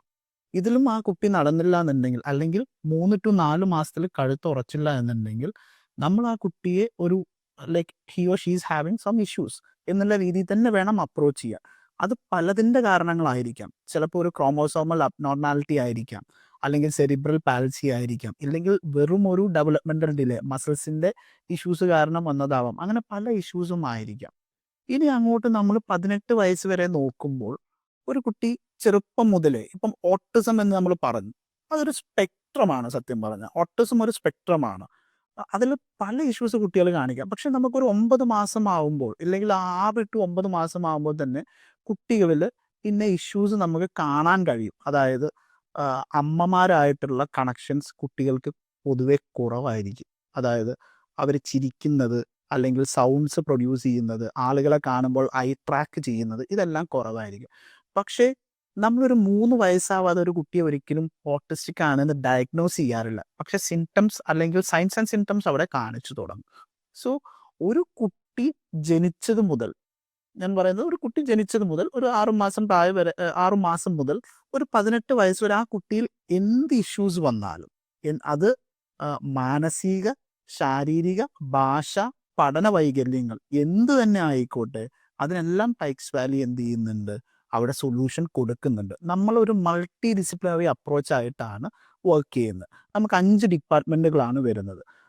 Occupational therapy, speech language pathology, psychology, special education and remedial teaching. ഇത്രയും ഡിപ്പാർട്ട്മെൻറ്റുകളാണ് നമുക്ക് വരുന്നത്. സോ സ്പെഷ്യൽ എഡ്യൂക്കേഷനും റെമഡിയലും അക്കാഡമിക്സ് ആയിരിക്കും കൂടുതലായിട്ട് ഫോക്കസ് ചെയ്യുന്നത്, കുറച്ചും കൂടെ കൂടുതലായിട്ട് ഫോക്കസ് ചെയ്യും. ഇപ്പം ID, നമുക്ക് IQ ലെവൽ നമ്മൾ മുന്നേ അത് MR എന്നാണ് പറയുന്നത്, മെൻ്റൽ റിട്ടാർഡേഷൻ. അപ്പോൾ ID, ഇൻ്റലക്ച്വൽ ഡിസബിലിറ്റിയിൽ ഒരു കുട്ടി വന്നു കഴിഞ്ഞാൽ കൂടുതലായിട്ടും അവർ ഫോക്കസ് ചെയ്യുന്ന സ്പെഷ്യൽ എഡ്യൂക്കേറ്റർ ആയിരിക്കും. പക്ഷെ ഒരു ലേണിംഗ് ഡിസബിലിറ്റിയിൽ ഒരു കുട്ടി, ലേണിംഗ് ഡിസബിലിറ്റിയിൽ എല്ലാ കുട്ടികളുടെ IQ ലെവൽ കുറവാണെന്ന് നമുക്ക് പറയാൻ പറ്റില്ല. ചിലർക്ക് ഡിസ്ലെക്സി ആയിരിക്കാം, ചിലർക്ക് ഡിസ്ഗ്രാഫി ആയിരിക്കാം, ചിലർക്ക് മാത്സിൽ മാത്രം ഡിസ്കാൽക്കുലി ആയിരിക്കാം, ഇല്ലെങ്കിൽ ഡിസ്പ്രാക്സി ആയിരിക്കും. സോ ആ കുട്ടിയുടെ IQ ലെവൽ ആദ്യം ടെസ്റ്റ് ചെയ്ത് എന്താണോ ആ കുട്ടിയിൽ കാണുന്ന ഇഷ്യൂസ് എന്ന് നോക്കിയിട്ട് ആ കുട്ടിക്ക് വേണ്ട രീതിയിൽ നമ്മൾ എന്ത് ചെയ്യും, അസസ്മെൻ്റ് എടുത്തിട്ട് ഏത് ഡിപ്പാർട്ട്മെൻറ്റിലോട്ട് പോകണം എന്ന് നമ്മൾ ഡിസൈഡ് ചെയ്യും. ഇത് തന്നെയാണ് ബിഹേവിയർ തെറാപ്പിയിൽ കൊടുക്കുന്നത്. ബിഹേവിയർ തെറാപ്പി ആരായിരിക്കും കൊടുക്കുന്നത്? സൈക്കോളജിസ്റ്റ് ആയിരിക്കും കൊടുക്കുന്നുണ്ടാവുക. സോ അപ്പം ടൈക്സ് വാലി എന്ന് പറയുമ്പോൾ ഒരിക്കലും നമ്മൾ വിചാരിക്കരുത് ഭിന്നശേഷി ആയിട്ടുള്ള കുട്ടികൾക്ക് മാത്രമായിട്ടുള്ള ഒരു ക്ലിനിക്കാണ്. ഒരിക്കലുമല്ല. അവിടെ വരുന്ന 100 കുട്ടികളിൽ 70 കുട്ടികൾ എന്തായിരിക്കാം, ഭിന്നശേഷിയുള്ള കുട്ടികളായിരിക്കാം. ബാക്കി 30 കുട്ടികൾ എന്തായിരിക്കാം, നമ്മളുടെ വീട്ടിൽ എന്തുണ്ട്, ഫോൺ കാണുമ്പോൾ, അല്ലെങ്കിൽ ഫോൺ കാണുന്ന ഇടയിൽ ഫോൺ വാങ്ങിച്ചു കഴിഞ്ഞാൽ ഹൈപ്പർ ആവുന്ന കുട്ടികളുണ്ട്, ഇല്ലെങ്കിൽ ടാൻട്രംസ് കാണിക്കുന്ന കുട്ടികളുണ്ട്, അല്ലെങ്കിൽ ഒരു സൂപ്പർ മാർക്കറ്റിൽ പോയിട്ട് ഒരു ചോക്ലേറ്റ് വാങ്ങിച്ചു കൊടുത്തില്ല എന്നിട്ട് അവിടെ കിടന്ന് കരയുന്ന കുട്ടികളുണ്ട്. സോ ഇതെല്ലാം ബിഹേവിയറൽ ഇഷ്യൂസ് ആണ്. സോ അത് നോക്കുന്നത് ആരായിരിക്കും? സൈക്കോളജിസ്റ്റ് ആയിരിക്കും. പിന്നെ നമുക്ക് ഒരിക്കലും വാശി പിടിക്കാൻ പറ്റില്ല. 4ാം ക്ലാസ് പഠിക്കുന്ന കുട്ടിക്ക് ഡിപ്രഷൻ ഇല്ല എന്ന് നമുക്ക് പറയാൻ പറ്റില്ല, ആൻസൈറ്റി ഇല്ല എന്ന് നമുക്ക് പറയാൻ പറ്റില്ല. സോ ആ ഏരിയ എല്ലാം സൈക്കോളജിസ്റ്റ് ഡീൽ ചെയ്യും. പിന്നെ സ്പീച്ചുമായിട്ട് റിലേറ്റഡ് ആയിട്ടുള്ള ഹിയറിംഗ് ഇമ്പയർമെൻറ്റ്, സ്പീച്ചായിട്ട് റിലേറ്റഡ് ആയിട്ടുള്ള എല്ലാം സ്പീച്ച് തെറാപ്പി ഡീൽ ചെയ്യുന്നതായിരിക്കും. OT എന്താ ചെയ്യുന്നതെന്ന് വെച്ചാൽ മെയിൻലി ADLസിലും നമ്മൾ ഓട്ടിസ്റ്റിക് ആയിട്ടുള്ള കുട്ടികളിലെല്ലാം സെൻസറി ഇഷ്യൂസ് കാര്യങ്ങളെല്ലാം കാണിക്കും. സോ ഇതെല്ലാം ആ ഭാഗങ്ങളായിരിക്കും ഒക്യുപേഷണൽ തെറാപ്പി മോർ ആയിട്ട് ഒരു ഇന്റർ ഡിസിപ്ലിനറി സെറ്റപ്പിൽ എന്ത് ചെയ്യുന്നത്, ക്ലിയർ ചെയ്ത് പോകുന്നുണ്ട്. നമുക്കിപ്പോൾ ടെക്നോളജിയുടെ ഒരു കാലഘട്ടം, ടെക്നോളജി നമുക്ക് ഒരുപാട് മേഖലകളിൽ ലൈഫ് ഈസി ആക്കിയതുപോലെ തന്നെ ഈ കുട്ടികളെ തന്നെ നമുക്ക് ഈ പറയുന്ന ഓരോ പ്രോബ്ലം നേരിടുന്ന കുട്ടികൾക്കും വ്യത്യസ്ത ടെക്നോളജീസ് നമുക്ക് യൂസ് ചെയ്യാൻ പറ്റും. ഇപ്പോൾ ടൈക്സ് വാലിയുടെ ഒരു ക്ലിനിക്കിൽ എന്തെല്ലാം ടെക്നോളജീസ് ആണ് ഈ കുട്ടികളെ ട്രീറ്റ് ചെയ്യാനായിട്ട് ഒരുക്കിയിട്ടുള്ളത്? നേരത്തെ നിയാസ് പറഞ്ഞ പോലെ തന്നെ നമ്മൾ projection motion sensor technology use ചെയ്യുന്നുണ്ട്. ഇതിൽ വരുമ്പോൾ ഒരു ലേണിംഗ് ഡിസബിലിറ്റിയിലെ ഒരു കുട്ടി, അത് ലേണിംഗ് ഡിസബിലിറ്റി ആവാം, ചിലപ്പോൾ ലേണിംഗ് ഡിഫിക്കൽട്ടി ആവാം, അങ്ങനെ പലതും ആവാം. സോ ഈ കുട്ടിക്ക് പൊതുവെ, അല്ലെങ്കിൽ ഹൈപ്പർ ആക്റ്റീവ് ആയിട്ടുള്ള കുട്ടി, ADHD ഒരു കുട്ടിയെ നമുക്ക് എടുക്കാം. ഇദ്ദേഹത്തെ നമ്മൾ എത്രയൊക്കെ ചെയറിൽ കൊണ്ടുവന്ന് ഇരുത്തി ഒരു ബുക്കും പേനയും കൊടുത്ത് ഇദ്ദേഹം എഴുതില്ല. കാരണം അദ്ദേഹത്തിന് എന്താ വേണ്ടത്? His brain is processing. അതായത് നിനക്ക് ഇതല്ല വേണ്ടത്, you have to focus on that. അതായത് നീ കുറച്ച് ചാടിയിട്ട് വാ, നീ കുറച്ച് ഓടിയിട്ട് വാ, നീ കുറച്ച് നടന്നിട്ട് വാ എന്നാണ് ബ്രെയിൻ പറഞ്ഞുകൊണ്ടിരിക്കുന്നത്. ആ സമയത്ത് നമ്മൾ ഇത് കൊടുത്തു കഴിഞ്ഞാൽ ഒരിക്കലും അദ്ദേഹം എന്ത് ചെയ്യില്ല, ഇതില്ല. അപ്പം നമ്മൾ എന്താ കൊടുക്കുന്നത്? പ്രോബബ്ലി നമ്മൾ കൊടുക്കുന്ന ഒരു സാധനമാണ് ഇൻറ്റൻസ് ആയിട്ട് ഫിസിക്കൽ ആക്ടിവിറ്റീസ് കൊടുക്കും. അതായത് ജമ്പിങ്. നമ്മൾ അതുകൊണ്ടാണ് പാരൻസിന് സ്വിമ്മിങ്ങും അതുപോലെ സ്കേറ്റിങ്ങും കുറച്ചും കൂടെ കോൺസെൻട്രേഷൻ കിട്ടാൻ വേണ്ടിയിട്ടും അറ്റൻഷൻ കൂടാൻ വേണ്ടിയിട്ടും കൊടുക്കുന്നത്. പക്ഷേ ഇവിടെ ഒരു ഇൻട്രാക്റ്റീവ് ഫ്ലോ ഗെയിമിങ്, അതായത് പ്രൊജക്ഷൻ മോഷൻ സെൻസർ ടെക്നോളജി വരുമ്പോൾ ഈ ഒരു റൂം നമുക്ക് എന്തായിട്ട് മാറ്റാം? ഒരു ബുക്കാക്കിയിട്ട് മാറ്റാൻ പറ്റും. ഈ ബുക്കിനകത്ത് നമ്മൾ എന്ത് ചെയ്യുന്നു, നമ്പേഴ്സും ലെറ്റേഴ്സും കളേഴ്സും ഷേപ്സും കോൺസെപ്റ്റും എല്ലാം ഇട്ട് കൊടുക്കുകയാണ്. സോ അവന് ചാടിയിട്ട് പഠിക്കാം. ലൈക്ക് നമ്മൾ പറയും 1 ചാട്, ജമ്പ് ചെയ്യും, അപ്പം 1 ജമ്പ് ചെയ്യും, അപ്പം അത് പോപ്പ് ഔട്ട് ആയിട്ട് പോകും. നമ്മൾ പറയും 2 ജമ്പ് ചെയ്യും. സോ അത് 3-4 തവണ ചെയ്ത് അതോടൊപ്പം തന്നെ നമ്മൾ ബുക്സും കീപ്പ് ചെയ്യും. എന്നിട്ട് പറയും പൊതുവേ ഇത് ഇത്രയേ ഉള്ളൂ. പ്ലേഫുൾ ആയിട്ട് കുട്ടികളെ പഠിപ്പിക്കുക, ടെക്നോളജിയും കൂടെ വെച്ചിട്ട് പ്ലേഫുൾ ആയിട്ട് കുട്ടികളെ പഠിപ്പിക്കുക എന്നുള്ള രീതിയാണ് ടൈറ്റ്സ് വാലി അപ്രോച്ച് ചെയ്യുന്നത്. ഇനി നേരത്തെ പറഞ്ഞ പോലെ തന്നെ നമ്മൾ VR ടെക്നോളജി, ഇപ്പം അക്രോഫോബിയ ഉള്ള കുട്ടികൾ, ഹൈറ്റിനോട് പേടിയുള്ള കുട്ടികൾ, അവർ ഇപ്പോൾ ലുലുവിൻ്റെ 2nd ഫ്ലോറിലൊന്നും നിന്നിട്ട് ചിലപ്പം വരുന്നുണ്ടാവില്ല. അതുപോലെ ലിഫ്റ്റിനോട് പേടി, ക്ലോസ്ട്രോഫോബിയ ആയിട്ടുള്ളവർ, ഈവൻ നമ്മൾക്കിടയിൽ പോലും ഉണ്ട് ക്ലോസ്ട്രോഫോബിക് ആയിട്ടുള്ള, അല്ലെങ്കിൽ അക്വാഫോബിയ, വെള്ളത്തിനോടുള്ള പേടി. സോ ഇത് നമ്മൾക്ക് റിയൽ ലൈഫ് സിറ്റുവേഷൻ ഈ കുട്ടികളെ കൊണ്ട് ക്ലിനിക്കിൻ്റെ പുറത്ത് പോകുന്നത് നമുക്ക് പോസിബിൾ അല്ല. കാരണം സെഷൻസിൻ്റെ ഇടയിൽ ഒരു കുട്ടിക്ക് വേണ്ടി അത്രയും ടൈം സ്പെൻഡ് ചെയ്യുമ്പോൾ ബാക്കിയുള്ള കുട്ടികളുടെ ടൈമും കൂടെ അവിടെ മിസ്സായിട്ട് പോവാണ്. അപ്പം നമ്മൾ ആലോചിച്ചു ഇതെങ്ങനെ നമുക്ക് നമ്മളെ ക്ലിനിക്കിനകത്ത് സെറ്റ് ചെയ്യാം. അങ്ങനെ നമ്മൾ എന്ത് ചെയ്തു, VR-ഉം ഈ പറഞ്ഞ പോലെ പ്രൊജക്ഷൻ മോഷൻ സെൻസർ ടെക്നോളജിയും കൂടെ യൂസ് ചെയ്തിട്ട് നമ്മൾ എന്ത് ചെയ്യുന്നു, ഈ VR കൊടുക്കുമ്പോൾ ഓട്ടോമാറ്റിക്കലി അവർക്ക് എന്താ കിട്ടുന്നത്, ലിഫ്റ്റിനുള്ളിലോട്ട് കയറുന്ന സെയിം ടെക്നോളജിയാണ് നമ്മൾ അവിടെ കൊടുക്കുന്നത്. സോ പതിയെ നമ്മൾ യൂസ് ചെയ്യുന്ന ഒരു ടെക്നിക്കാണ് സിസ്റ്റമിക് ഡീസെൻസിറ്റൈസേഷൻ. അതായത് ഒരു ദിവസം തന്നെ പെട്ടെന്ന് ലിഫ്റ്റിനകത്ത് കയറ്റിയിട്ട് ആ കുട്ടിയെ പാനിക് അറ്റാക്കിലോട്ട് കൊണ്ടുപോവാതെ വിത്തിൻ ഡേയ്സ്, അതായത് മേ ബി ഒരു 1 മന്ത് ആയിരിക്കാം, ഇല്ല ഒരു 10 സെഷൻ ആയിരിക്കാം, ഇങ്ങനെ പതിയെ നമ്മൾ ആ കുട്ടിയെ പറഞ്ഞ് മനസ്സിലാക്കി you have to do this, ആദ്യം പതിയെ കയറും, ഒന്നും വരില്ല, ഇങ്ങനെ പറഞ്ഞ് നമ്മൾ ആ കുട്ടിയെ പതിയെ ട്രെയിൻ ചെയ്ത് കൊണ്ടുവരും. ഇതിപ്പോൾ ബീച്ചിലോട്ട് പോകാൻ പേടിയുള്ള കുട്ടികൾ നമ്മളെ ക്ലിനിക്കിൽ വരുന്നതാണ്. നമ്മൾ എന്താ ചെയ്യുന്നത്, ബീച്ച് ക്രിയേറ്റ് ചെയ്യുവാണ്, അതിലൂടെ നടക്കാൻ പറ്റുന്നവർക്ക് നമ്മൾ എന്ത് ചെയ്യുന്നുണ്ട്, സാൻഡ് നിലത്ത് ഇട്ടിട്ട് വെള്ളത്തിന്റെ സെയിം ഫീലിംഗ് ആണ് അവർക്ക് കിട്ടുന്നത്. സോ അവർക്ക് ബീച്ചിലൂടെ നടക്കുന്ന സെയിം അനുഭൂതിയാണ് ലഭിക്കുന്നത്. എവിടെ പോകുന്നില്ല, ബീച്ചിലോട്ട് പോകുന്നില്ല, but we are creating it inside the tides Valley. So ഇങ്ങനെയാണ് നമ്മൾ ടെക്നോളജി കുറച്ചും കൂടെ ഇംപ്ലിമെന്റ് ചെയ്തത്. ടെക്നോളജിയും കൂടിയൊക്കെ വരുമ്പോഴാണ് ഇവർക്ക് ഒന്നും കൂടിയൊക്കെ ഒന്ന് ഈസി ആവും, പാരൻസിനും കുറച്ചും കൂടി കൺവിൻസിങ് ആവും, കുട്ടികൾക്ക് അതുകൊണ്ട് റിസൾട്ട് ഉണ്ടാവും. അപ്പോൾ നമുക്കത് ഒരുപാട് മാസമായിട്ട് ഒരുപാട് ആളുകളുടെ പ്രോബ്ലംസ് നമുക്ക് എന്ത് ചെയ്യാൻ പറ്റും, അത് ക്ലിയർ ചെയ്യാനും കഴിയും. ഇപ്പോൾ ടൈറ്റ്സ് വാലി എവിടെയൊക്കെയാണ് നിയാസ്, ഇപ്പം നമുക്ക് ടൈറ്റ്സ് വാലിയുടെ ക്ലിനിക്കുകൾ കേരളത്തിലുള്ള സ്ഥലങ്ങൾ? ഇപ്പോൾ കേരളത്തിൽ നോക്കുകയാണെങ്കിൽ നമ്മൾ ഫസ്റ്റ് ഓപ്പൺ ചെയ്തത് മലപ്പുറത്ത് വളാഞ്ചേരിയാണ്. അതിനുശേഷം നമ്മൾ ട്രിവാൻഡ്രം ചാക്ക, അതിനുശേഷം മലപ്പുറം പരപ്പനങ്ങാടി, അതുപോലെ തന്നെ നമ്മൾ ആറ്റിങ്ങൽ. ഇപ്പം 4ാമത് നമ്മൾ ഏറ്റവും ലേറ്റസ്റ്റ് ഓപ്പൺ ചെയ്തേക്കുന്ന ആറ്റിങ്ങലിലാണ് ആറ്റിങ്ങലാണ്. നമ്മുടെ ക്ലിനിക്ക് വന്നിരിക്കുന്നത്. അപ്പോൾ ശരിക്കും നമ്മൾ മൊത്തത്തിൽ നമ്മുടെ പ്ലാൻ എന്ന് പറയുമ്പോൾ 30 ക്ലിനിക്കുകളാണ്. നമ്മളിപ്പോൾ 20 പാർലമെൻറ്റുകളിലായിട്ട് എല്ലായിടത്തും ഒരെണ്ണം വീതം, 10 പാർലമെൻറ്റിൽ നമ്മൾ 2 വീതം, ടോട്ടൽ 30 ക്ലിനിക്സ് ആണ് നമ്മൾ കാണുന്നത്. അപ്പം ഇതിൽ ഞാൻ മനസ്സിലാക്കുന്നിടത്തോളം ടൈറ്റ്സ് വാലി നേരിടുന്ന ഒരു വലിയ വെല്ലുവിളി തന്നെയാണ് ഈ തെറാപ്പിസ്റ്റുകൾ, അല്ലെങ്കിൽ ഈ പറയുന്ന ഇതിലൊരു സ്പെഷ്യലൈസ് ചെയ്തിട്ടുള്ള ആളുകൾ വളരെ കുറവാണെന്നൊരു സംവിധാനമുണ്ട്. അത് നമുക്ക് ഇപ്പോഴത്തെ കേരളത്തിൻ്റെ ഒരു സാഹചര്യം എത്ര പേരൊക്കെ ആയിരിക്കും, എത്ര ആളുകളൊക്കെ ആയിരിക്കും ഉണ്ടാവുന്നത് ഇൻഡസ്ട്രിയിൽ സ്പെഷ്യലൈസ് ചെയ്തിട്ട്? മാൻ പവർ എന്ന് പറയുന്നത് ഒരു പ്രോബ്ലം തന്നെയാണ്. പക്ഷെ അതിനെ സോൾവ് ചെയ്യാൻ വേണ്ടിയിട്ട് നമ്മൾ ഇന്റേൺഷിപ്പ് പ്രോഗ്രാംസ് പ്ലാൻ ചെയ്യുന്നുണ്ട്. അതായത് ലൈക്ക് യൂണിവേഴ്സിറ്റീസും കോളേജസും ഒക്കെ ആയിട്ട് നമ്മൾ എന്ത് ചെയ്യുന്നുണ്ട്, ഇന്റേൺഷിപ്പ് പ്രോഗ്രാംസ് പ്ലാൻ ചെയ്യുന്നത്. ടാൽറോപ്പിൻ്റെ തന്നെ ഹെൽത്ത് കെയർ എക്കോസിസ്റ്റത്തിൻ്റെ ഭാഗമായിട്ട് വരുന്ന മെഡിക്കൽ മോൾ പ്രൊജക്റ്റിൻ്റെ, ഹെൽത്ത് വെൽനസ് റീഹാബ് പ്രൊജക്റ്റിൻ്റെ ഒക്കെ ഭാഗമായിട്ട് നമ്മൾ എന്ത് ചെയ്യുന്നുണ്ട്, നമ്മൾ കുട്ടികളെ ഇന്റേൺഷിപ്പിനായിട്ട് നമ്മളുടെ ക്ലിനിക്കിലോട്ടും ഈ പറഞ്ഞ പോലെ മെഡിക്കൽ മോളിലോട്ടും എല്ലാം നമ്മൾ എന്ത് ചെയ്യും, അവർക്ക് വേണ്ടിയിട്ടുള്ള പ്രൊജക്റ്റുകളും കാര്യങ്ങളെല്ലാം നമ്മൾ തയ്യാറാക്കുന്നുണ്ട്. സോ ഇതിലൂടെ എന്ത് കിട്ടും നമുക്ക്, ലൈക്ക് അവർ നമ്മളെ സിസ്റ്റം കാണുവാണ്, ലൈക്ക് കുട്ടികൾ നമ്മളുടെ ഇതിലോട്ട് വരുമ്പോൾ അവരുടെ നമ്മളുടെ സിസ്റ്റം കാണുവാണ്. So they will get convince, അതായത് ലൈക്ക് വി ആർ ഡൂയിങ്, അതായത് നല്ലൊരു പ്രൊജക്റ്റ് ആണ്, നല്ലൊരു സ്റ്റാർട്ടപ്പ് ആണ്, അല്ലെങ്കിൽ ഇത്രയും ഓപ്പർച്യൂണിറ്റീസ് ഇവിടെ ഉണ്ടെന്ന് കാണുമ്പോൾ അതിലൂടെ നമുക്ക് മാൻ പവർ കുറേയൊക്കെ നമുക്ക് സോർട്ട് ചെയ്യാൻ പറ്റുന്നതായിട്ട്. ഇപ്പം നമ്മളിപ്പം പറയുന്നത് തന്നെ, ഇപ്പോൾ ഈ മാൻ പവറിൻ്റെ സംവിധാനങ്ങൾ ബഹുഭൂരിപക്ഷം ആളുകൾക്കും സോൾവ് ചെയ്യാൻ പറ്റാത്തതുകൊണ്ടാണ് ഈ ഒരുപാട് പ്രശ്നമായിട്ട് കിടക്കുന്നത്. അപ്പോൾ ടൈറ്റ്സ് വാലി വരുമ്പം ടൈറ്റ്സ് വാലി ഒന്ന് നമ്മൾ ഈ പറയുന്ന കണക്ക് ഫിസിക്കൽ ഇൻഫ്രാസ്ട്രക്ചർ വരുന്നു, 2 കമ്മ്യൂണിറ്റീനെ കണക്ട് ചെയ്ത് അവയർനെസ് കൊടുക്കുന്നു, പിന്നെ സ്വാഭാവികമായിട്ട് നമ്മൾ എന്ത് ചെയ്യണം, ഇതിൽ സ്പെഷ്യലൈസ്ഡ് ആയിട്ടുള്ള ആളുകളാണ്. ഇപ്പോൾ ഈവൻ നമ്മളുടെ പല യൂണിവേഴ്സിറ്റീസുമായിട്ട് ടൈപ്പ് ആയിക്കൊണ്ട് മാൻ പവർ ഡെവലപ്മെൻറ്റ്സും കൂടി നടന്ന് നമുക്ക് എന്ത് ചെയ്യണം, പാരലി പ്രോബ്ലം കൂടി ഫിക്സ് ചെയ്തെടുക്കണം. ഇപ്പോൾ നമുക്ക് ഇനഫ് മാൻ പവർ, ഇപ്പോൾ നമ്മൾ തുടങ്ങിയ സംവിധാനങ്ങളിലെല്ലാം ഇനി ഒരു 10 തുടങ്ങുന്നത് വരെയുള്ള മാൻ പവർ ഉണ്ടാവും. അത് കഴിയുമ്പോൾ ഉള്ള മാൻ പവറിനായിരിക്കണം നമ്മൾ എന്ത് ചെയ്യേണ്ടത്, കുറച്ചും കൂടി ശ്രദ്ധ കൊടുത്തിട്ട് എന്ത് ചെയ്യേണ്ടത്, വർക്ക് ചെയ്യേണ്ട ഒരു കാര്യമുള്ളത്. കാരണം നമ്മളിപ്പോൾ മനസ്സിലാക്കുമ്പോൾ മുമ്പ് പല പ്രോബ്ലം നേരത്തെ നമ്മൾ പറഞ്ഞതുപോലെ തന്നെ എന്താണ് ഇപ്പോൾ ഒരാൾക്ക് ഒരു ചെറിയൊരു മെന്റൽ ഇഷ്യൂ ഉണ്ട് അല്ലെങ്കിൽ ഒരു പ്രോബ്ലം ഉണ്ടെങ്കിൽ അവർക്ക് അത് പോയി ഒരു ഡോക്ടറിന്റെ അടുത്ത് പറയുന്നതിൽ ഒരുപാട് ബുദ്ധിമുട്ട് സമൂഹത്തിലുണ്ടായിരുന്നു. ഇതേ സംവിധാനം തന്നെയാണ് ഈ കുട്ടികളുടെ കാര്യത്തിൽ പാരന്റ്സും എന്ത് ചെയ്യുന്നത്, പലപ്പോഴും മറച്ചു വെക്കാനോ അല്ലെങ്കിൽ ഒളിച്ചു വെക്കാനോ ഒക്കെ നോക്കുന്നുണ്ട്. അത് കുട്ടികൾക്ക് ഭയങ്കര ഹാംഫുൾ ആകുന്നുണ്ട്. അപ്പൊ ഈ ഒരു സംവിധാനം ഒരു പാരന്റിനെ നമ്മൾ എഡ്യൂക്കേറ്റ് ചെയ്യുന്നത് ഏതൊരു രീതിയിലായിരിക്കും, ഏതൊരു ആസ്പെക്ട്സിലായിരിക്കും ചെയ്യുന്നത്? പാരന്റ് നമ്മൾ കമ്മ്യൂണിറ്റി പ്ലാറ്റ്ഫോം നമ്മൾ ഡെവലപ്പ് ചെയ്തെടുക്കുന്നുണ്ട്. നമ്മളെ കമ്മ്യൂണിറ്റി പ്ലാറ്റ്ഫോം എന്തായിരിക്കും എന്ന് വെച്ച് കഴിഞ്ഞാൽ ലൈക്ക് ലോകത്തുള്ള എല്ലാ എക്സ്പെർട്ടേഴ്സിൻ്റെയും ലൈക്ക് പോഡ്കാസ്റ്റുകൾ, വ്ളോഗ്സ്, അവരുടെ ലൈക്ക് ആർട്ടിക്കിൾസ്, കാര്യങ്ങളെല്ലാം നമ്മളതിൽ പബ്ലിഷ് ചെയ്യുന്നുണ്ടാവും കാര്യങ്ങൾ. അതോടൊപ്പം നമ്മളുടെ ക്ലിനിക്ക് ചെയ്യുന്ന എല്ലാ ആക്ടിവിറ്റീസും അവർക്ക് നമ്മളുടെ കമ്മ്യൂണിറ്റി പ്ലാറ്റ്ഫോമിലൂടെ കാണാൻ സാധിക്കുന്നുണ്ടാവും. പിന്നെ കമ്മ്യൂണിറ്റി പ്ലാറ്റ്ഫോമിൻ്റെ ഏറ്റവും വലിയൊരു പോസിറ്റീവ് എന്താണെന്ന് വെച്ച് കഴിഞ്ഞാൽ നമ്മളെ ക്ലിനിക്കിൽ വരുന്ന പല പാരൻസുകളും ഇല്ലെങ്കിൽ നമ്മൾ മുൻകാലങ്ങളിൽ വർക്ക് ചെയ്തിട്ടുണ്ടായിരുന്ന പല സ്ഥലങ്ങളിലും പാരൻസ് നേരിടുന്ന പ്രശ്നം എന്തായിരുന്നെന്ന് വെച്ച് കഴിഞ്ഞാൽ they are the bread winner of the family. അതുകൊണ്ട് അവർക്ക് എന്ത് ചെയ്യാൻ പറ്റില്ല, കുട്ടികളെ കൊണ്ട് ക്ലിനിക്കിൽ വരാൻ പറ്റും. അവർ വന്നു കഴിഞ്ഞാൽ എന്താണ്, കുട്ടിയുടെ ലൈക്ക് ട്രീറ്റ്മെൻറ്റിനുള്ള പൈസ അവർക്ക് കിട്ടില്ല. സോ ഗ്രാൻഡ് പാരൻസ് ആയിരിക്കും കൊണ്ടുവരുന്നുണ്ടാവുക ക്ലിനിക്കിലോട്ട്. അപ്പോൾ എന്ത് സംഭവിക്കുന്നു വെച്ച് കഴിഞ്ഞാൽ ഈ ക്ലിനിക്കിനകത്ത് എന്താ നടക്കുന്നത് എന്നുള്ളത് പാരൻ്റ് അറിയുന്നില്ല. ബേസിക്കലി എന്ത് ചെയ്യുന്നുണ്ടാവും, തെറാപ്പിസ്റ്റ് ഗ്രാൻഡ് പാരൻസുമായിട്ട് കമ്മ്യൂണിക്കേറ്റ് ചെയ്യുന്നുണ്ടാവും. പക്ഷെ നമ്മളുടെ ഈ മെഡിക്കൽ ടേംസും കാര്യങ്ങളും ചിലപ്പോൾ ഇവർക്ക് ഉൾക്കൊള്ളാനോ അല്ലെങ്കിൽ ഇത് മനസ്സിലാക്കാനോ ഇവർക്ക് പറ്റുന്നുണ്ടാവില്ല.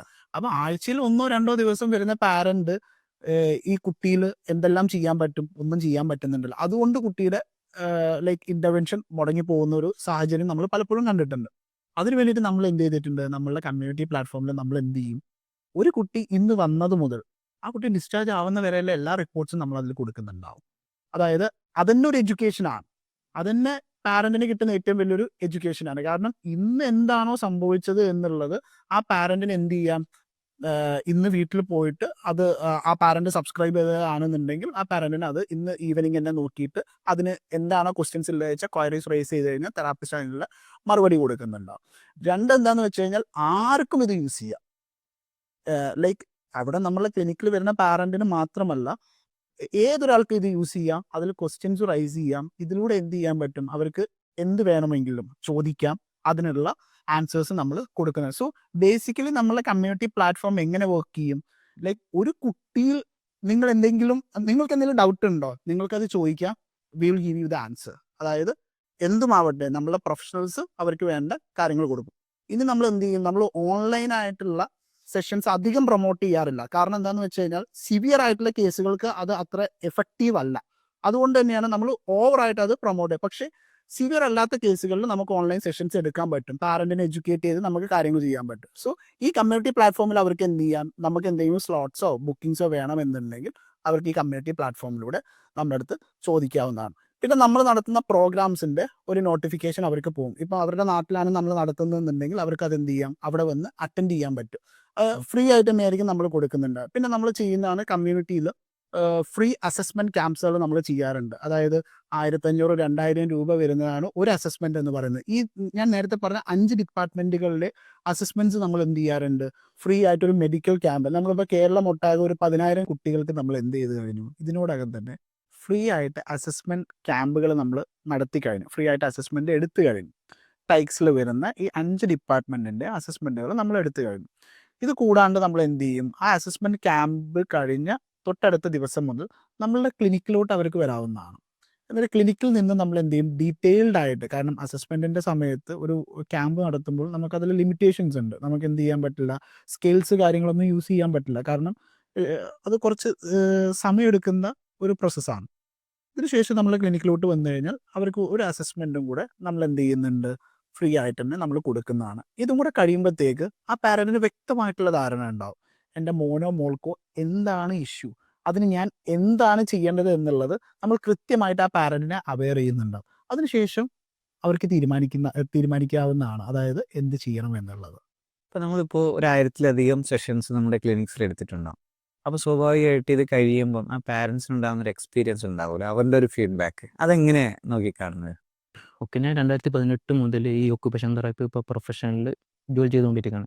ഇപ്പോൾ 2018 മുതൽ 2025-24 കാലഘട്ടത്തിൽ കാലഘട്ടത്തിൽ എന്ത് ചെയ്തു, ഞാൻ പല ക്ലിനിക്കിൽ വർക്ക് ചെയ്തിട്ടുണ്ട് ഞാൻ പറഞ്ഞല്ലോ. അതിലെന്ന് വെച്ച് കഴിഞ്ഞാൽ അതൊക്കെ ഒരു ലോങ് ടേം പ്രോസസ്സാണ്. ഇപ്പോൾ ചൈൽഡ് റിഹാബ് സെൻ്ററിൽ ഞാൻ വർക്ക് ചെയ്തിട്ടുണ്ട്, അഡൾട്ടിൽ വർക്ക് ചെയ്തിട്ടുണ്ട്. അവിടെയൊക്കെ ഒരു 1 ഇയർ വരെ റിക്കവറി പ്രോസസ്സിങ് എടുക്കാറുണ്ട്. നമ്മൾ ടെക്സ് വാലിയിലോട്ട് വന്നതിന് ശേഷം നമ്മൾ ടെക്നോളജിയാണ് ഇതിൽ എന്ത് ചെയ്തിട്ടുള്ളത്, മെയിൻ ഫോക്കസ് ആയിട്ട് നമ്മളൊരു എക്സ്പെരിമെൻറ്റിലൂടെ നമ്മൾ ചെയ്തിട്ടുള്ളത്. ഇതിലോട്ട് നമ്മൾ വരുമ്പോൾ ഒരു കുട്ടീനെ ട്രഡീഷണൽ തെറാപ്പിക്ക് പ്ലസ് ഒരു അഡ്വാൻസ്ഡ് ടെക്നോളജിയാണ് യൂസ് ചെയ്യുന്നത്. ഒരു എക്സാമ്പിൾ പറയുകയാണെങ്കിൽ എൻ്റെ ക്ലിനിക്കിൽ ഒരു കുട്ടി വന്നു. അമ്മ വർക്കിംഗ് ആണ്, അമ്മ ഫാർമസിസ്റ്റ് ആയിട്ടാണ് വർക്ക് ചെയ്യുന്നുള്ളത്. ഈ കുട്ടിയെ സ്കൂളിൽ കൊണ്ട് അവർ ജോയിൻ ചെയ്യിപ്പിച്ചപ്പോൾ പറഞ്ഞു കുട്ടി ക്ലാസ്സിൽ ഇരിക്കുന്നില്ല, ഇറങ്ങി നടക്കുകയാണ്. വളരെ പ്രശ്നം തന്നെ. നിങ്ങൾ എങ്ങനെയെങ്കിലും കുട്ടീനെ ഇവിടുന്ന് ഒന്ന് ഒഴിവാക്കിയാൽ നന്നായിരുന്നു, ബാക്കി കുട്ടികൾക്ക് ഡിസ്റ്റർബൻസ്. ഇത് അമ്മേനെ വളരെ ഹേർട്ടായി. എൻ്റെ കുട്ടിക്ക് അവിടെ ഒരു ഇത് കിട്ടിയില്ല. അത് ആ സങ്കടം അവരോട് പറയുന്നത് ആ കണ്ണുകളിൽ കാണാം, ആ ഒരു കണ്ണീര് കെട്ടി കിടക്കുന്നതും. പിന്നീട് അവരെന്ത് ചെയ്തു, ഇതെങ്ങനെ സോൾവ് ചെയ്യുന്നുള്ള രീതിയിൽ വന്നു. അപ്പോൾ മുന്നേ അവർ പറയുന്നത് തന്നെ പല ക്ലിനിക്കിലും പല സെൻറ്റേഴ്സിലും ഞാൻ പോയിട്ടുണ്ട്. അവിടെ നിന്ന് ഒരു പ്രോബ്ലത്തെ ഫൈൻഡ് ഔട്ട് ചെയ്തും അത് 1 മന്ത് 2 മന്ത് വരെ അവർക്ക് എടുക്കുന്നൊരു പ്രോസസ്സാണ്. അത് ഫൈൻഡ് ഔട്ട് ചെയ്ത് വരുമ്പോൾ കുട്ടി അടുത്ത പ്രശ്നം മേക്ക് ചെയ്തുകൊണ്ടിരിക്കുകയാണ്. അതായത് പ്രോപ്പർ ഒരു ഇൻ്റർവെൻഷൻ അവിടെ കിട്ടുന്നില്ല. ചില സെൻറ്ററിൽ പോയി കഴിഞ്ഞാൽ ഒക്കുപേഷൻ തെറാപ്പി, സ്പീച്ച് തെറാപ്പി മാത്രം. ചില സെൻറ്ററിൽ പോയി സ്പീച്ച് തെറാപ്പി, അതേപോലെ തന്നെ സൈക്കോളജി മാത്രം. പ്രോപ്പറായിട്ട് ഈ മൾട്ടി ഡിസിപ്ലിനറി ടീം അവിടെ അവർക്ക് കിട്ടുന്നില്ല. അങ്ങനെയാണ് ഒരു ഡോക്ടറെ നമ്മൾ ക്ലിനിക്കിലോട്ട് റെഫർ ചെയ്യുന്നത്. ഇങ്ങനെ അഡ്വാൻസ് ടെക്നോളജി നമ്മൾ ടെക്സ് വാലിയിലുണ്ടെന്ന്. ഞാൻ കുട്ടിയെ പ്രോപ്പറായിട്ട് എന്ത് ചെയ്തു, അസസ്മെൻ്റ് എടുത്തു. കുട്ടിക്ക് ADHDൻ്റെ ഒരു ലക്ഷണമായിരുന്നു കാണിച്ചിരുന്നത്. അപ്പോൾ അതിൽ ഏറ്റവും തന്നെ കുട്ടിക്ക് സിറ്റിംഗ് ടോളറൻസ് വളരെ കുറവാണ്. അപ്പോൾ നമ്മൾ എന്തെന്ന് വെച്ച് കഴിഞ്ഞാൽ കുട്ടിയെ ഇൻട്രാക്റ്റീവ് ഫ്ലോറിൽ കൊണ്ടുപോയിട്ട് അവിടെയുള്ള, അതായത് കുട്ടി ക്ലാസ്സിൽ അടങ്ങിയിരിക്കുന്നില്ല, എഡ്യൂക്കേഷനിൽ അല്ലെങ്കിൽ അക്കാദമിക് ലെവലിൽ എന്ത് ചെയ്യും, കുട്ടി ഫോക്കസ് ചെയ്യുന്നില്ല എന്നാണ് മദറിൻ്റെ ഫസ്റ്റ് കൺസേൺ. അപ്പോൾ നമ്മൾ എന്ത് ചെയ്തു, BRും ഇൻട്രാക്റ്റീവ് ഫ്ലോർ ഗെയിമും കൂടി കണക്ട് ചെയ്തിട്ട് കുട്ടി ഒരു ക്ലാസ് റൂം ക്രിയേറ്റ് ചെയ്ത് കൊടുത്തു. ക്ലാസ് റൂം ക്രിയേറ്റ് ചെയ്ത് കൊടുക്കുകയും ചെയ്യുന്നതിനൊപ്പം തന്നെ ഈ നിലത്ത് ഉള്ള ഈ നേരത്തെ ഡിസ്കസ് ചെയ്ത പോലെ തന്നെയുള്ള 1, 2, 3 പോലുള്ള കാര്യങ്ങളും, അതേപോലെ തന്നെ പിക്ചേഴ്സ് ഐഡൻറ്റിഫിക്കേഷൻ, അങ്ങനെ മൾട്ടിപ്പിൾ ആയിട്ടുള്ള ഗെയിംസ് നമ്മൾ കൊടുത്തു. അത് കുട്ടി ഒന്നും കൂടി എൻഗേജ്ഡ് ആയി. അതിലോട്ട് ഒന്നും കൂടി എന്ത് ചെയ്യും, കുട്ടി ഫോക്കസ് ചെയ്തു, അത് കോൺസെൻട്രേറ്റ് ചെയ്തു. അതേപോലെ തന്നെ അതിൽ എന്ത് ചെയ്തു, കൂടുതൽ കുട്ടി ആക്റ്റീവായി. അപ്പം ഞാൻ അതൊരു 15 മിനിറ്റ്സ് ഞാൻ സെറ്റ് ചെയ്ത് കൊടുത്തു. അതിനുശേഷം ഞാൻ മെല്ലെ എന്ത് ചെയ്തു, ഇനി നമുക്ക് എന്ത് ചെയ്യാം, ബുക്കിലിരുന്ന് പഠിക്കാം, അല്ലെങ്കിൽ നമ്മൾ ടേബിളിൽ ഇരിക്കാം, നമുക്ക് 2 പേർക്കൊന്ന് ഒരുമിച്ച് ഇരുന്നതും ചെയ്യാം. നമുക്ക് അവിടെ നിന്നുള്ള ആ സെയിം പ്രോസസ്സിങ് എന്ത് ഇവിടെ 1 എഴുതാം, 2 എഴുതാം. അപ്പോൾ കുട്ടികൾ എൻഗേജ്ഡ് ആയി. അതായത് ഒരു ടെക്നോളജി എങ്ങനെയാണ് കുട്ടി ഇംപ്ലിമെൻറ്റ് ചെയ്തു, അത് നമ്മളിന്ന് കട്ട് ഷോർട്ട് ചെയ്തു. ഒരു 30% ടെക്നോളജിയും 70% നോർമൽ ട്രഡീഷണൽ ഇൻ്റർവെൻഷൻ കൊടുത്തിട്ട് എന്ത് ചെയ്യും, സോൾവ് ചെയ്തു. ഇതൊരു 1 വീക്കിലായിരുന്നു ഞാൻ ഈ ഗോൾ സെറ്റ് ചെയ്തത്. അപ്പോൾ ഞാൻ അതിൽ കൂടെ തന്നെ പറയുന്നത്, രാവിലെയാണ് അവർ വരുന്നത്, ഒരു 9:45 സെഷൻ അവർ വരുന്നു, ഒരു 10:30 ആകുമ്പോഴത്തേന് അവർ സെഷൻ കഴിഞ്ഞ് സ്കൂളിലോട്ട് പോകുന്നു. ഇങ്ങനെ ഇതൊരു റിപ്പീറ്റ് 10 സെഷനോ കൊടുത്തതിന് ശേഷം സ്കൂളിൽ നിന്നുള്ള റിസൾട്ട് വളരെ എന്നൊരു ടെക്സ് വാലിയിൽ വന്നപ്പോൾ ആ കുട്ടിയുടെ മാറ്റം വളരെ അത്ഭുതകരമാക്കി ആ സ്കൂളിനെ സംബന്ധിച്ച്. കാരണം ഇത്രയും കാലം ആ കുട്ടി സ്ലോ ആയിട്ട് പോയിരുന്നത് പെട്ടെന്നല്ല ടെക്സിലോട്ട് വന്നതിന് ശേഷം ഒരു 10 സെഷൻ്റെ ഉള്ളിലാണ് ആ കുട്ടിയുടെ മാറ്റം വന്നത്. അപ്പോൾ ടീച്ചേഴ്സിന് ചോദിച്ചു എവിടെയാണ്, എങ്ങനെയാണ്, എന്താണെന്നുള്ളത്. ആ ടീച്ചേഴ്സിന് കൂടുതൽ അറിയാൻ പറ്റി ഇങ്ങനെ സംവിധാനവും ഒരു നോർമൽ ഒരു ഇൻ്റർവെൻഷൻ പ്ലസ് ഇതിൻ്റെ കൂടെ ടെക്നോളജി ഇൻബിൽഡ് ചെയ്യുമ്പോൾ ഉള്ള ഒരു മാറ്റം. ഇങ്ങനെ നിരവധി കേസുകളാണ് നമ്മൾ ക്ലിനിക്കിലോട്ട് വന്നിട്ടുള്ളത്, അതായത് മാറ്റം വന്നിട്ടുള്ളത്. അതായത് നോർമൽ തെറാപ്പി സെൻ്ററിൽ പോയപ്പോഴുള്ള ആ ഒരു സ്ലോ ആയിട്ടുള്ള ചേഞ്ചസും ഇത് നമ്മൾ ക്ലിനിക്കിലോട്ട് വന്നപ്പോൾ ഉള്ള ആ ഒരു പെട്ടെന്നുള്ള ചില കാര്യങ്ങൾ പെട്ടെന്നാണ് മാറ്റങ്ങൾ സംഭവിക്കുന്നത്. അതായത് ഒരു 10 സെഷനോ അല്ലെങ്കിൽ 20 സെഷനോ എടുത്തിരുന്ന ഒരു കുട്ടി ഒരു 2-3 സെഷൻ എടുക്കുമ്പോൾ തന്നെ ചെറിയ രീതിയിലുള്ള മാറ്റങ്ങൾ കണ്ടു കാണും. ഇങ്ങനെ നിരവധി കേസുകൾ നമുക്ക് വന്നിട്ടുണ്ട്. അത് വളരെ ഒരു സന്തോഷകരമായിട്ടുള്ള കാര്യമായിരുന്നു എനിക്ക്. ഇതിൽ ഇപ്പോൾ ഒരുപാട് എക്സ്പീരിയൻസ് ഉണ്ടാവുമല്ലോ, ഇങ്ങനെ കുട്ടികളുടെ പാരൻസിൻ്റെ ഒക്കെ. അതിലൊന്ന് രണ്ടെണ്ണം ഒന്ന് ഷെയർ ചെയ്യാം. തീർച്ചയായിട്ടും. നമ്മൾ ടൈക്സ് വാലിയെ സംബന്ധിച്ചിടത്തോളം നമ്മളുടെ അടുത്തോട്ട് വരുന്ന പാരൻസിൻ്റെ കൺസേൺസ് ശരിക്കും വളരെ ഒരു സ്വാഭാവികമായിട്ടുള്ള ഒരാളടുത്ത് പറഞ്ഞു കഴിഞ്ഞാൽ, നോർമലായിട്ടുള്ള ഒരാളടുത്ത് പറഞ്ഞാൽ അയ്യേ ഇതൊക്കെയാണോ പ്രശ്നം എന്ന് ചോദിക്കും. കാരണം എന്താണെന്ന് വെച്ചാൽ കുട്ടികളൊന്ന് ബട്ടൺ ചെയ്താൽ മതി, ഷർട്ടിൻ്റെ ബട്ടൺസ് ഇട്ടാൽ മതി, ഒന്ന് സ്വന്തമായിട്ട് ടോയ്ലറ്റിൽ മൂത്രം ഒഴിക്കാനും മോശം പോവാനും അറിഞ്ഞാൽ മതി, സ്വന്തമായി ഒന്ന് ഭക്ഷണം കഴിച്ചാൽ മതി, അല്ലെങ്കിൽ ഒരു സ്ഥലത്ത് അടങ്ങിയൊന്ന് ഇരുന്നാൽ മതി. ഇതൊക്കെയാണ് പാരന്റിനെ സംബന്ധിച്ചിടത്തോളം കൺസേൺസ്. കാരണം ഈ കൺസേൺസിലോട്ട് പാരന്റ് എത്തുന്നത് എപ്പോഴാണെന്നറിയാവോ? ഇതൊരു കുട്ടിക്കൊരു 15 വയസ്സ് അല്ലെങ്കിൽ 10 വയസ്സിന് മുകളിൽ പോകുമ്പോഴാണ്. അതുകൊണ്ടാണ് നമ്മൾ നേരത്തെ പറഞ്ഞത് ഏർലി ഇൻ്റർവെൻഷൻ വളരെ അത്യാവശ്യമാണ് എന്നുള്ളത്. സോ 3 വയസ്സായിട്ടുള്ളൊരു കുട്ടിയുടെ പാരന്റിന്റെ കൺസേൺസ് ഇതായിരിക്കില്ല. അവർ പറയുന്നത് അക്കാഡമിക്സ് ഫോക്കസ് ചെയ്യണം, കുട്ടിയെ പേന പിടിക്കാൻ പഠിപ്പിക്കണം, ഇങ്ങനെയുള്ള കൺസേൺസ് ആയിരിക്കും. സോ നമ്മൾ ടൈക്സ് തുടങ്ങി ചാക്കയിലെ ക്ലിനിക്കിൽ ആദ്യമായിട്ട് എനിക്ക് വന്നൊരു കേസ് ഒരു സെറിബ്രൽ പാൽസി കേസാണ്. മോന് നല്ല ഡ്രൂളിംഗ് ഉണ്ട്, അതുപോലെ എപ്പോഴും ഒരു ടവല് കയ്യിലുണ്ടാവും. പേന പിടിക്കാനൊക്കെ ഭയങ്കര ബുദ്ധിമുട്ടാണ്. കാരണം എന്താ വെച്ചാൽ ഫിംഗേഴ്സിന്റെ മൂവ്മെന്റ്സ് ഒന്നും പ്രോപ്പർ ആയിട്ടില്ല. അവന് പേന പിടിക്കുന്ന കോൺസെപ്റ്റ് ഒന്നും ഇല്ല. ആള് റൈറ്റ് ഹാൻഡ് യൂസ് ചെയ്യാൻ പറ്റാത്തത് കാരണം ലെഫ്റ്റ് ഹാൻഡ് വെച്ചിട്ടാണ് കാര്യങ്ങളെല്ലാം ചെയ്യുന്നത്. റൈറ്റ് ഹാൻഡ് വെച്ചിട്ടൊരു ബോട്ടിൽ തുറക്കാനോ പൈപ്പ് തുറക്കാനോ ഒന്നും അറിയില്ലായിരുന്നു. പക്ഷെ ഇന്നാ മോൻ എന്ത് ചെയ്യുന്നുണ്ട്, അടിപൊളിയായിട്ട് എഴുതും, സ്വന്തമായിട്ട് എല്ലാ കാര്യങ്ങളും ചെയ്യും, ഭക്ഷണങ്ങളെല്ലാം സ്വന്തമായിട്ട് കഴിക്കാനും ലൈക്ക് ബോട്ടിൽ ഓപ്പൺ ചെയ്യാനും എല്ലാം ആ മോൻ പ്രാപ്തനായി. അതുപോലെ നമ്മളെ ക്ലിനിക്കിൽ വരുന്ന വേറെ 2 കുട്ടികളുണ്ട്. പക്ഷെ ഇത് ഞാൻ പറഞ്ഞ ആ കാറ്റഗറിയിൽ പെടില്ല. കാരണം ഇവർ 18 വയസ്സിന് മുകളിലുള്ള കുട്ടികളാണ്. 2 പെൺകുട്ടികളാണ്. ഒരാൾക്ക് 26ഉം ഒരാൾ 28ഉം ആണ്. പാരൻ്റെ കൺസേൺ ഇത്രേ ഉണ്ടായിരുന്നുള്ളൂ. അതായത് ഒരാൾക്ക് നല്ല സെൽഫ് ഹേർട്ടിങ് ബിഹേവിയർ ഒക്കെ ഉണ്ട്. കൈയൊക്കെ കണ്ടാൽ തന്നെ നമുക്ക് അറിയാൻ പറ്റും. അതായത് നല്ലപോലെ കടിക്കും. കാരണം എന്താണെന്ന് വെച്ചാൽ അജിറ്റേറ്റഡ് ആവും, ടെമ്പർ ടാൻട്രംസ് ഒരുപാട് കാണിക്കും. ലൈക്ക് വീട്ടിൽ നിന്ന് അങ്ങനെ അധികം പുറത്തിറക്കാറില്ല, അല്ലെങ്കിൽ ഇങ്ങനെ ഇൻ്റർവെൻഷൻസ് ഉള്ള കാര്യങ്ങൾ അറിയില്ല. ഇങ്ങനെയൊക്കെയാണ് ടൈക്സിലോട്ട് വരുന്നത്. പക്ഷേ ഇന്ന് നമ്മളുടെ ടൈക്സിൽ ഒരാൾ വന്നു കഴിഞ്ഞാൽ, കാരണം നമ്മൾ അങ്ങനെയുള്ള കുട്ടികളെ കുറച്ചും കൂടെ വൊക്കേഷണൽ ട്രെയിനിങ് കൊടുത്തിട്ടാണ് പഠിപ്പിക്കുന്നത്. നമ്മളെ ടൈക്സിൽ അദ്ദേഹം എന്ത് ചെയ്യുന്നുണ്ട്, അഗബത്തീസ് മേക്ക് ചെയ്യുന്നുണ്ട്, ഫെനോയിൽസ് മേക്ക് ചെയ്യുന്നുണ്ട്, അത് സെല്ല് ചെയ്യുന്നുണ്ട്. അതിൻ്റെ ഒരു വിഹിതം ആ കുട്ടിയിലോട്ട് എത്തുന്നുണ്ട് നമ്മൾ ഉറപ്പും വരുത്തുന്നുണ്ട്. സോ അങ്ങനെ ആ കുട്ടി ട്രെയിൻ ആയിട്ട് പോയിട്ടുണ്ട്. വേറൊരു കുട്ടിയുടെ കാര്യം പറഞ്ഞത്, ഈ പറഞ്ഞ പോലെ സ്വന്തമായിട്ട് ആഹാരം കഴിച്ചാൽ മതി എന്നുള്ള ഒറ്റ കൺസേൺ ഉള്ളൂ. കാരണം വസ്ത്രം ധരിക്കില്ല. നമുക്ക് ആലോചിക്കാം അല്ലേ, ഒരു 26 വയസ്സുള്ള ഒരു കുട്ടി അല്ലെങ്കിൽ ഒരു യുവതി എന്ന് തന്നെ പറയാം, എന്ത് ചെയ്യുന്നില്ല, ഡ്രസ്സ് ഇടുന്നില്ല, ഭക്ഷണം കഴിക്കുന്നില്ല, ഭയങ്കര അജിറ്റേറ്റഡ് ആയിട്ട് നിൽക്കുന്ന ഒരു അവസ്ഥ.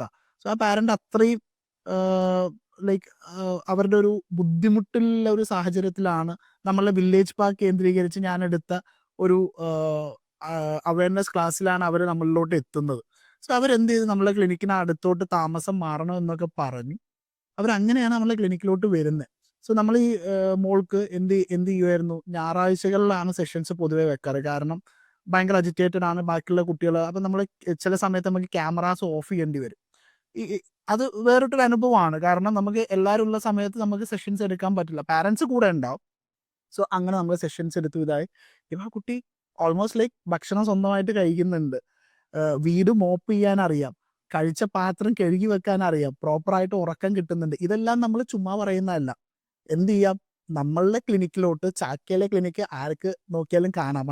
അവിടെ വന്നു കഴിഞ്ഞാൽ നമ്മളിത് കാണിച്ചു കൊടുക്കുന്നതാണ് അവരുടെ മുന്നിൽ. അതായത് പാരൻസിൻ്റെ കൺസേണോട് കൂടിയിട്ട് തന്നെ നമുക്കിത് കാണിച്ചു കൊടുക്കുക. കാരണം എന്താണെന്ന് വെച്ചാൽ സമൂഹം അറിയണം എന്ത് ഒരു 20 വയസ്സിന് ശേഷം പോസിബിൾ അല്ല എന്നുള്ളതല്ല, 20 വയസ്സിന് ശേഷം പോസിബിൾ ആണ് എന്നുള്ളത്. ഇനി എൻ്റെ അടുത്ത ലക്ഷ്യം എന്ന് പറയുന്നത് ഇവരുടെ നമ്മളുടെ അക്സിയോ പോലത്തെ നമ്മളുടെ പ്രൊജക്റ്റുകളിൽ ഇവർക്ക് എന്ത് ചെയ്യണം, ഒരു വൊക്കേഷണൽ ട്രെയിനീസ് ആയിട്ട് നമുക്ക് കൊടുക്കണം.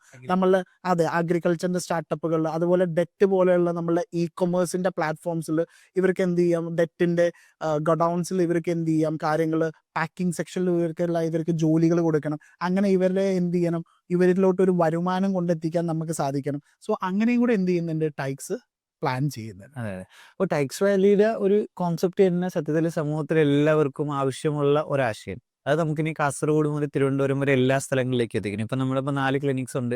ആ 4 ക്ലിനിക്സിൽ നിന്ന് നമ്മൾ 30 ക്ലിനിക്കുകളായി കഴിഞ്ഞാൽ കേരളത്തിലെ എല്ലാ ഭാഗത്തുള്ളവർക്കും ആക്സസ് ചെയ്യാൻ കഴിയും. ബാക്കി ഒരുവിധപ്പെട്ട കാര്യങ്ങളെല്ലാം അവർക്ക് ടെക്നോളജിയിലൂടെ കഴിയാം. എന്നിട്ട് അവർക്ക് ആവശ്യമുള്ളവർക്ക് എന്ത് ചെയ്യാം, നമ്മുടെ തെറാപ്പി കാര്യങ്ങൾക്കായിട്ട് ഫിസിക്കലി ഒരു സെഷൻസ് വേണ്ടവർക്ക് വരാം. പിന്നെ നമുക്ക് ആവശ്യമെങ്കിൽ കൂടുതൽ ക്ലിനിക്സുകളിലേക്ക് പോകാം. അപ്പോൾ നമുക്കൊരു ഹൈബ്രിഡായിട്ട് ടെക്നോളജി യൂസ് ചെയ്യണം, ഫിസിക്കലി നമ്മുടെ ക്ലിനിക്സും യൂസ് ചെയ്തിട്ട് കേരളത്തിലൊരു വലിയ റെവല്യൂഷൻ തന്നെ ആയിരിക്കും. കാര്യം ഒരുപാട് ആളുകൾക്ക് ഇത് കിട്ടുന്നില്ല. ഇപ്പോൾ ടെക്നോളജി ഉപയോഗിച്ച് ഇപ്പോൾ നോർമൽ ഒരു തെറാപ്പിക്ക് അപ്പുറത്തേക്ക് ടെക്നോളജി കൂടി ഇൻറ്റഗ്രേറ്റ് ചെയ്യുമ്പോഴാണ് കുറച്ചും കൂടി അഡ്വാൻസ് ആയിട്ട്. കാര്യം നമ്മൾ ഏത് കാര്യത്തിലും ടെക്നോളജി ഇല്ലാണ്ട് നമുക്ക് പറ്റില്ല. ഒരാൾ വാഹനം ഉപയോഗിക്കാതെ അയാൾ തിരുവനന്തപുരത്ത് നിന്ന് കോഴിക്കോട് വരെ പോകും എന്ന് പറയുന്നത് പോലെയാണ്. കോഴിക്കോട് നിന്ന് പണ്ട് പോയിട്ടുണ്ട്, ഓക്കെ, തിരുവനന്തപുരത്ത് നിന്ന് കോഴിക്കോട് വരെ നടന്നു പോയിട്ടുണ്ട് എന്ന് പറയുമ്പോൾ ഇനി ടെക്നോളജികൾ ഉപയോഗിക്കാത്ത തെറാപ്പിയിലെ കാര്യങ്ങൾ വരുമ്പോൾ അത് ഭയങ്കര സ്ലോ തന്നെയായിരിക്കും. അപ്പോൾ നമുക്ക് അഡ്വാൻസ് ടെക്നോളജീസ് മാക്സിമം ഒരുപാട് പുതിയ വേൾഡിൽ പുതിയ ടെക്നോളജീസ് എമർജ് ചെയ്യുന്നുണ്ട്. അപ്പോൾ അതൊക്കെ നമുക്ക് എന്ത് ചെയ്യണം, അപ് ടു ഡേറ്റ് ആയിട്ട് നമുക്ക് നമ്മുടെ നാട്ടിലേക്ക് കൊണ്ടുവരാനും കൂടി ടാക്സ് വാലിയിലൂടെ കഴിയണം. അങ്ങനെ വരുമ്പോഴാണ് ഒരു വലിയ ഇമ്പാക്റ്റ്, വലിയ റെവല്യൂഷൻ നമുക്കിവിടെ ഉണ്ടാക്കാൻ കഴിയുന്നത്. കാര്യം ഒരു ഹോപ്പില്ലാതെ നിൽക്കുന്ന ആളുകൾക്ക്, അല്ലെങ്കിൽ നമ്മളിപ്പം നമ്മൾ അനുഭവിക്കാത്ത ഒരു പ്രശ്നവും നമുക്ക് പ്രശ്നമല്ല എന്ന് പറയുന്നത് പോലെയാണ്. അനുഭവിക്കുന്നവർക്ക് അതിൻ്റെ എക്സാക്ട്ലി അതിൻ്റെ ഒരു പെയിൻ അറിയത്തില്ല. അപ്പോൾ ആ പെയിൻ ഉള്ളവർക്ക് വലിയൊരു ആശ്വാസമായിരിക്കും ടാക്സ് വാലി. അപ്പോൾ ടാക്സ് വാലി കേരളത്തിൻ്റെ എല്ലാ ഭാഗങ്ങളിലേക്കും ടാൽറോപ്പിൻ്റെ എക്കോസിസ്റ്റത്തിലൂടെ വളരെ ഫാസ്റ്റായിട്ട് എത്തട്ടെ. നമ്മുടെ ആളുകൾക്ക് അവർ നേരിടുന്ന കുട്ടികളുടെ ഒരു പ്രശ്നത്തെ കേവലം ഒരു പ്രശ്നമായിട്ട് കാണാതെ അതിന് അവർ വളരെ ഏർലി തന്നെ അവരതിനെ കൃത്യമായിട്ട് ഐഡൻറ്റിഫൈ ചെയ്യുകയും കൃത്യമായിട്ട് അത് എന്താണെന്ന് മനസ്സിലാക്കുകയും ആവശ്യമെങ്കിൽ അവരെന്ത് തെറാപ്പി കൃത്യമായിട്ട് കുട്ടികൾക്ക് കൊടുക്കുകയും അതല്ലാത്തിടത്തോളം കാലം ഓക്കെ ഇത് പ്രശ്നമാണോ ഇത് പ്രശ്നമല്ലേ എന്നൊരു കൃത്യമായൊരു അവയർനെസ്, അല്ലെങ്കിൽ അവരൊരു ഒരു കൺസൾട്ടിങ് കാര്യങ്ങളൊക്കെ ചെയ്ത് തീരുമാനങ്ങളെ കൃത്യമായിട്ട് ഒരു വെൽ അവെയർ ആയിട്ട് എടുക്കുന്ന ഒരു സാഹചര്യം ഉണ്ടാകട്ടെ. അതിന് ടാക്സ് വാലിക്ക് എല്ലാ ഭംഗിയായിട്ട് കഴിയട്ടെ എന്ന് ആശംസിച്ചുകൊണ്ട് നമുക്ക് ഇന്നത്തെ പോഡ്കാസ്റ്റ് ഇവിടെ അവസാനിപ്പിക്കാം. Thank you. Thank you.